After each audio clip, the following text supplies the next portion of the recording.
ফ্যাসিস্টের দোসরদের প্রতি নমনীয়তা না দেখিয়ে সরকারের জাতীয় পার্টির রাজনীতি নিষিদ্ধ করা উচিত বলে মন্তব্য করেছেন জাতীয় নাগরিক পার্টির উত্তরাঞ্চলের প্রধান সমন্বয়ক সার্জিস আলম।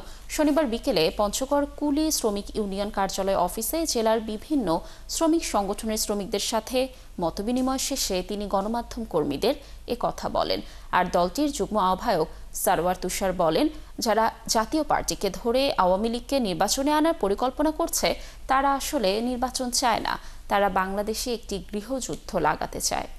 আমরা স্পষ্ট করে বলি, যেভাবে আওয়ামী লীগের রাজনৈতিক বা দলীয় সকল কার্যক্রম নিষিদ্ধ করা হয়েছে, আওয়ামী লীগের সবচেয়ে বড় দোসর আওয়ামী লীগের অবৈধ নির্বাচনের বৈধতা দেওয়ার চেষ্টা করা, এই জাতীয় পার্টির কার্যক্রম একইভাবে নিষিদ্ধ ঘোষণা করতে হবে।